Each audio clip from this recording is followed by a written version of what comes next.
ఏంటి వింటర్ సీజన్‌లో AC servicing చేస్తున్నాను అనుకుంటున్నారు కదా! మనకి సంక్రాంతి అయిపోయింది. రథసప్తమి కూడా వచ్చేస్తుంది. రథసప్తమి వస్తుందంటేనే ఇంకా చలంతా కూడా చాలా వరకు తగ్గి వేడి స్టార్ట్ అయిపోతుంది. ఇంకా ఏసీలేసుకునే టైము మనకి దగ్గరలో ఉందనమాట. ఎందుకంటే నాకు సంక్రాంతి అయిపోయిన 2 డేస్ తర్వాత నుండి కొంచెం వేడిగా అనిపిస్తుంది రూమ్‌లో కూడా. మొన్నటి వరకు ఫ్యాన్ కూడా ఆన్ చేయనిచ్చేదాన్ని కాదు. అలాంటిది నేనే ఫ్యాన్ ఆన్ చేసుకొని పడుకుంటున్నాను. ఇంకా ఎలా అయినా ఎర్లీగా ఏసీ ఆన్ చేస్తామేమో అని అనిపించింది. అందుకే ఒకసారి ఏసీ సర్వీసింగ్‌కి పిలిచాననమాట. నార్మల్‌గా నేను వింటర్‌లోనంటే ఎప్పుడైతే ఇంకా కంప్లీట్‌గా ఏసీ ఆఫ్ చేసేస్తామో అప్పుడు ఒకసారి క్లీన్ చేయిస్తాను నార్మల్ క్లీనింగ్. ఆహ్, తర్వాత మళ్ళీ ఎప్పుడైతే సమ్మర్ స్టార్ట్ అవుతుంది మనము ఏసీ ఆన్ చేస్తాం అనుకునేటప్పుడు వాటర్ సర్వీసింగ్ చేయిస్తాననమాట. సో, ఇలా చేయిస్తే చాలా మంచిదంట. అంటే మనకి ఆహ్, ఏసీకి తొందరగా కంప్లెయింట్స్ ఉండవు. దట్టు ఎవరికైతే ఎక్కువ డస్ట్ అలర్జీస్ ఉంటాయో వాళ్ళు ఖచ్చితంగా ఈ ఫ్యాన్స్ గానీ, ఏసీలు గానీ అన్నీ కూడా ఎప్పటికప్పుడు క్లీన్ చేసుకోవాలి. లేదంటే వాళ్ళకి మంచిది కాదు. అండ్ మా ఇంట్లో ఇద్దరు క్యాండిడేట్స్ ఉన్నారు. మా హస్బెండ్ అండ్ మా కార్తీక్ కూడా ఇద్దరికీ డస్ట్ అలర్జీ అనమాట. వాళ్ళకి ఎప్పటికప్పుడు రూమ్ చాలా నీట్‌గా ఉండాలి. ఏసీ నీట్‌గా ఉండాలి. అండ్ ఫ్యాన్స్ ఎక్కడ కూడా డస్ట్ అనేది ఉండకూడదు. ఇంకుంటే వాళ్ళకి విపరీతమైన జలుబు, తుమ్ములు ఇవి వస్తాయన్నమాట. సో, అందుకే మళ్ళీ ఎక్కడ ఈ సీజన్ స్టార్ట్ అయితే ఇంకా ఆహ్, ఈ సర్వీసింగ్ వాళ్ళు బిజీ అయిపోతారని చెప్పేసి తెలిసిన అబ్బాయిని ముందే పిలిపించుకొని ఏసీ సర్వీసింగ్ అయితే చేయించాననమాట. ఎందుకంటే మళ్ళీ సీజన్ స్టార్ట్ అయితే కష్టమైపోతదేమో అని చెప్పి నేనెప్పుడూ అర్బన్ క్లాప్ వాళ్ళని బుక్ చేయనండి. నాకు తెలిసిన అబ్బాయి ఈ అబ్బాయి. అబ్బాయి వచ్చి చక్కగా చేసి వెళ్ళిపోతాడు. అరౌండ్ రూ. 1000 ఎంతో చార్జ్ చేస్తారు. ఇంకా బెస్ట్ అని చెప్పేసి నేను ఇంకా క్లీన్ చేయించేసి ఇంకా పంపించాననమాట. అండ్ తర్వాతొచ్చేసి మా వదిన వాళ్ళు కూడా ఇంకా ఇంటికైతే వచ్చారు. ఇన్వైట్ చేశాము. మా ఆడపడుచు వాళ్ళ అమ్మాయికి హైదరాబాద్ జాబ్ ట్రాన్స్‌ఫర్ అయిపోయింది. అంటే ఇక్కడుండే కంపెనీయే హైదరాబాద్ కంపెనీకి ట్రాన్స్‌ఫర్ అయిందనమాట. అండ్ వాళ్ళందరినీ కూడా లంచ్‌కి ఇన్వైట్ చేశాం మేము. సో, వాళ్ళకి వంటంతా కూడా చేసి పెట్టి ఇంక ఈ గిన్నెలన్నీ కూడా నేనే క్లీన్ చేస్తున్నాను. ఒక 4 డేస్ నుండి ఆహ్, నేనెవరైతే హౌస్ హెల్పర్‌ని పెట్టుకున్నానో గిన్నెలకి తను కూడా రావట్లేదనమాట. సో, ఇంక సరే అని చెప్పేసి నేనే ఇంకా గిన్నెలన్నీ కూడా క్లీన్ చేసుకుంటున్నాను వాళ్ళతో మాట్లాడుతూ. ఈ మధ్య నేను బయటికెళ్ళేటప్పుడు నాకు సబ్స్క్రైబర్స్ కనిపిస్తారు కదా! వాళ్ళు చాలామంది అడుగుతున్నారు. ఎందుకక్క ఈ మధ్య అసలు మీరు సోషల్ మీడియాలో అసలు యాక్టివ్‌గా ఉండట్లేదు. అంటే సరిగ్గా వీడియోస్ పోస్ట్ చేయట్లేదు. ఎక్కువ పూజలు చేయట్లేదు అని చెప్పి అడుగుతున్నారు. నాకు నేనెప్పుడు ఒకటే మాట చెప్తాను. మీ అందరికీ గుర్తుందో లేదో, నా ఫస్ట్ ప్రయారిటీ ఎప్పుడు కూడా మా ఫ్యామిలీయేనండి. వాళ్ళేదైనా వర్క్ చెప్తే ఫస్ట్ నేను అదే చేస్తాను. తర్వాతే నాకు ఏదైనా కూడా. ఇంతకుముందు కూడా ఇలానే ఉండేది గానీ, నాకు చాలా ఓపిక ఎక్కువుండేది. నేను అందుకు ఏ టైం అప్పుడైనా సరే వీడియోస్ ఎడిటింగ్ చేయడం గానీ, వీడియోస్ పోస్ట్ చేయడం గానీ చేసేదాన్ని. బట్ ఇంక రాను రాను నాకు ఓపిక తగ్గిపోతుంది అనిపిస్తుంది. సో, అందుకే నేను పెద్దగా సోషల్ మీడియాలో అయితే యాక్టివ్‌గా ఉండలేకపోతున్నాను. నాకు చాలామంది అడుగుతున్నారు. అండ్ వాళ్ళందరూ చాలా అడిగారు. నిజంగా చాలా హ్యాపీ అనిపించింది. ఇంకొంతమంది ఎలా అంటే, "ఎప్పుడు ఇంట్లో ఖాళీగానే ఉంటావు కదా! నీకేం పని" అంటారు. నాకు ఫస్ట్ ఆఫ్ ఆల్ నాకు ఓన్లీ యూట్యూబ్ అండ్ మా ముగ్గురు అంటే పిల్లలు, మా హస్బెండే కాదండి. నాకు 2 ఫ్యామిలీస్ ఉన్నాయి. అమ్మ వాళ్ళ సైడ్ ఫ్యామిలీ, అత్త వాళ్ళ సైడ్ ఫ్యామిలీ. 2 ఫ్యామిలీస్‌ని కూడా నేను ఈక్వల్‌గా చూసుకుంటాను కాబట్టి, నాకు అంత ఖాళీ అయితే ఉండదు. అందరూ అనుకునేంత ఖాళీగా. ఎప్పటికప్పుడు నా వర్క్స్ నాకు ఉంటూ ఉంటాయి. అండ్ ఈరోజైతే మాత్రం మా ఆడపడుచోళ్ళ అమ్మాయి ఇంకా హైదరాబాద్ ఎళ్తాను అంటే, తనని పిలిచి తనతో మాట్లాడాను కాసేపు. తనతో మాట్లాడి స్పెండ్ చేశా. అండ్ తను కూడా ఎప్పుడైనా ఖాళీ చూసుకొని రమ్మని చెప్పింది హైదరాబాదు. ఇంకా అలా మేమందరం కూడా కాసేపు ఒక మంచి టైం అయితే స్పెండ్ చేశామనమాట. ఓకే. అందరితో పాటు కూర్చొని అలా మాట్లాడితే నాకు కూడా చాలా హ్యాపీ అనిపిస్తది.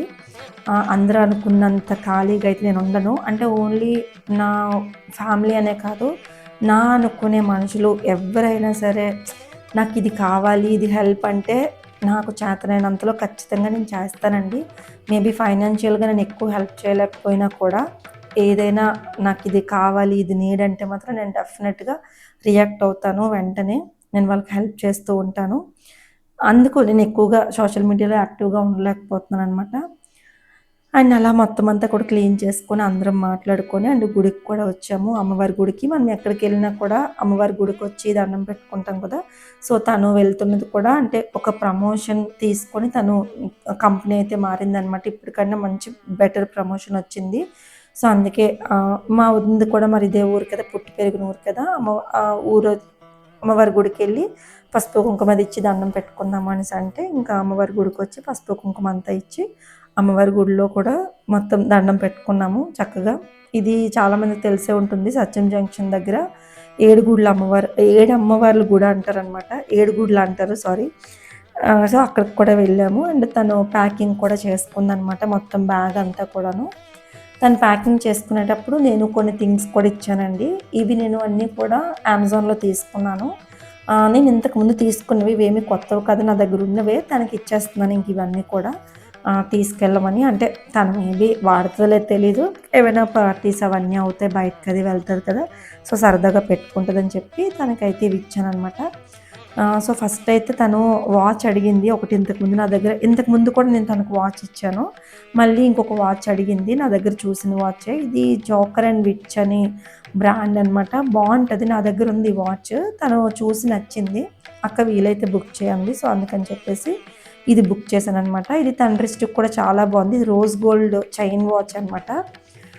అంటే బ్రాండ్ బావుంటది. అండ్ ఎక్కువ కంప్లెయింట్స్ కూడా లేవు ఇదైతే. అండ్ తక్కువ ప్రైస్‌కొచ్చింది. అరౌండ్ 2000కి ఎంతకొచ్చిందనమాట. సో, అందుకని చెప్పేసి అదొకటి తీసుకున్నాను. అండ్ తర్వాతొచ్చేసి యూబెల్లా బ్రాండ్ నుండి బ్యాంగిల్స్ తీసుకున్నాను. తను నార్మల్‌గా ఎప్పుడైనా ఏవైనా గుడులకది వెళ్ళినప్పుడు అప్పుడు వేసుకుంటది కదా! నేను ఎలాగో వాడట్లేదు ఇవని చెప్పేసి ఇవొకటి తీసుకున్నాను. యూబెల్లా బ్రాండ్‌లోని ఈ మొత్తం జ్యువెలరీ ఐటెమ్స్ ఏవైనా ఉంటాయి కదా! ఆర్టిఫిషియల్ జ్యువెలరీ అవన్నీ కూడా చాలా బావుంటాయండి. గోల్డ్ ప్లేటెడ్ ఏంటంటే అంత తొందరగా ఫేడ్ అయిపోవడం అది జరగదనమాట. అందుకని అదొకటి తీసుకున్నాను. అండ్ యూబెల్లా బ్రాండ్‌లోని ఇవొక బ్యాంగిల్స్ తీసుకున్నాను. మోస్ట్‌లీ నా దగ్గర ఉన్నవి ఏంటంటే నేను ఎవరికొకరికి ఇచ్చేస్తుంటూ ఉంటాను. నేను పెద్దగా యూజ్ చేయను. ఏవైనా రివ్యూస్‌కొచ్చినా ఏదొచ్చినా కూడా ఇచ్చేస్తూ ఉంటాను. సో, అలా ఇచ్చినవే నేను అంటే కొన్నాను అంటే నాకు రివ్యూస్‌కొచ్చినవనమాట ఇవన్నీ కూడాను. అలా ఇచ్చేసాను. ఇదొక స్టోన్ బ్యాంగిల్స్ ఇవి కూడా చాలా బావుంటాయి. దాని తర్వాత ఇదొక లక్ష్మీదేవి బ్యాంగిల్స్ అండి. ఇవైతే మాత్రం సూపర్ క్వాలిటీ చాలా బావుంటాయి. ఇది కూడా యూబెల్లా బ్రాండే అనుకుంటా. ఇది కూడా చాలా బావుంటదండి. అండ్ ఇంకొకటొచ్చేసి మా ఆడపడుచు వాళ్ళ అబ్బాయికి వాచ్ కొన్నాము. ఇలాంటిది చెప్పాను కదా! కార్తీక్‌కుంది, రోషన్‌కి కూడా ఉంది. సేమ్ వాడికి చాలా నచ్చిందని చెప్పేసి ఈ వాచ్ అయితే నేను కొన్నాను. అంటే వాడిది నెక్స్ట్ బర్త్‌డే ఉంది. సో, వాడికని చెప్పేసి ఇది కొన్నాను. ఇది ఫాస్ట్ ట్రాక్ అనమాట వాచ్. చాలా బావుంటదండి. ఇది అరౌండ్ 4000 ఎంతో మనకి ఆఫర్‌లో తక్కువే వస్తది. ప్రెజెంట్ అమెజాన్‌లో సేల్ కూడా రన్ అవుతుంది. గ్రేట్ రిపబ్లిక్ డే సేల్ అనేది. ఇందులో మనకి అప్ టు 50-80% ఆఫర్స్ కూడా ఉన్నాయి. కావాలనుకుంటే చెక్ చేయండి. లింక్స్ డిస్క్రిప్షన్‌లో ఇస్తాను. ఈ వాచ్ అయితే మాత్రం సూపర్‌గా ఉంటది. చాలా బావుంటదనమాట. సో, తీసుకున్నాను. అండ్ వాళ్ళు ఎయిర్‌పోర్ట్‌కి కూడా వెళ్ళిపోయారు. నేను ఎక్కువ ఏది షూట్ చేయలేదు. లాస్ట్ తను వెళ్తుంది కదా! అని చిన్న క్లిప్ మాత్రమే తీశాను అంతే. ఇంకేమి ఎక్కువగా షూట్ చేయలేదు. సో, తను అండ్ మా ఆడపడుచు వాళ్ళ హస్బెండ్ ఇద్దరు కూడా వెళ్లారనమాట. అంటే పేరెంట్స్‌కి కూడా వాళ్ళు టికెట్స్ అని ఇచ్చారు కంపెనీ వాళ్ళు. సో, ఇంకా తననైతే ఎయిర్‌పోర్ట్‌కి డ్రాప్ చేసేసి వచ్చేసాము. వస్తుండగా ఇక్కడ మాకు ఎవ్రీ సండే కూడా ఏయూ గ్రౌండ్స్‌లోని హబ్ ఏదో సమ్ బిల్డింగ్ ఉంటుందండి. అందులో ఆర్గానిక్ సంతలా జరుగుతదనమాట ఎవ్రీ వీక్ కూడా. సో, అక్కడి నుంచి కొన్ని థింగ్స్ కూడా నేను కొన్ని వస్తువులు కూడా తీసుకున్నాను వచ్చినప్పుడు. రాగి పిండి అయిపోయింది. అంటే లాస్ట్ టైం నేను ఆర్గానిక్ మేళాలో తీసుకున్నాను. ఏయూలో జరుగుతది కదా! Every year. ఆర్గానిక్ మేళాలో తీసుకున్నాను. అక్కడ నాకు కొన్ని ఐటెమ్స్ చాలా నచ్చాయి. నాకు అండ్ మా వదినకి కూడా. సో, ఇద్దరం తీసుకున్నాం. మా వదిన ఇంకా నేను కూడా. రాగి పిండి తీసుకున్నాము, జొన్నలు తీసుకున్నాము, పెసరపప్పు తీసుకున్నాము అండ్ తాటి బెల్లం కూడా తీసుకున్నాము. తాటి బెల్లం చాలా బావుందండి. ప్యూర్ అనమాట. ఇంకా చాలా బావుంది. అది పావు కేజీ దగ్గర దగ్గర 400 ఎంతో పడిందనమాట. సో, బావుంది. అంటే ఇది ఎలా అంటే నేను ఎర్లీ మార్నింగ్ డీటాక్స్ వాటర్ లాగా నాకు అనిపిస్తుందనమాట. ఎర్లీ మార్నింగ్ ఒక పీస్‌ని ఏం చేస్తానంటే వేడి నీటిలో యేసుకొని ఆ నీళ్ళు తాగుతాము ఇంకా నేను.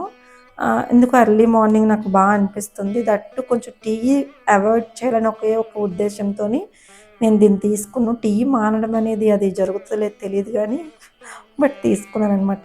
ఎప్పుడైనా ట్రై చేయండి. ఏయూలోని ఎవ్రీ వీక్ జరుగుతది. ఆర్గానిక్ సంతలాగనమాట. అంటే కాయగూరలు అన్నీ ఉంటాయి. పప్పులు అవన్నీ ఉంటాయనమాట. సో, అలా తీసుకోండి ఎప్పుడైనా కూడా బావుంటాయి. అంటే ఆర్గానిక్ అంటారు మరి ఎంతవరకు నిజమనేది తెలీదు గానీ నాకైతే ఓకే. పర్వాలేదనిపిస్తది. సో, అందుకని చెప్పేసి అలా అవన్నీ కూడా తీసుకున్నాను. అండ్ అలాగే కొన్ని పప్పులు కూడా తీసుకున్నాను. రాజ్మా ఏవో ఇంకా అవన్నీ తీసుకున్నాను. అవేంటో అన్నారు తివిర్లో ఏదో అంట. అవి నార్మల్‌గా మనకి ఎలా అంటే మనము చిక్కుడుకాయలు కొనుక్కుంటాం కదా బరబట్టి, అందులో కొన్ని గింజల్లా ఉన్నాయన్నమాట. సో, అవి కూడా తీసుకున్నాను. బానే ఉన్నాయి. మొత్తం నానబెట్టుకొని కుక్ చేసుకుంటే బానే అనిపిస్తుంది. అండ్ ఆర్గానిక్ బెల్లం కూడా తీసుకున్నాను. ఆర్గానిక్ బెల్లం అన్నారు. మరి అది ఎంతవరకు నిజమో నాకు కూడా తెలీదు గానీ, ఆర్గానిక్ బెల్లం కూడా తీసుకున్నాను. అండ్ కౌజిపెట్టె గుడ్లు తీసుకున్నానండి. మెయిన్ నేను వెళ్ళిందే కౌజిపెట్టె గుడ్ల కోసం. హై ప్రోటీన్ అనమాట.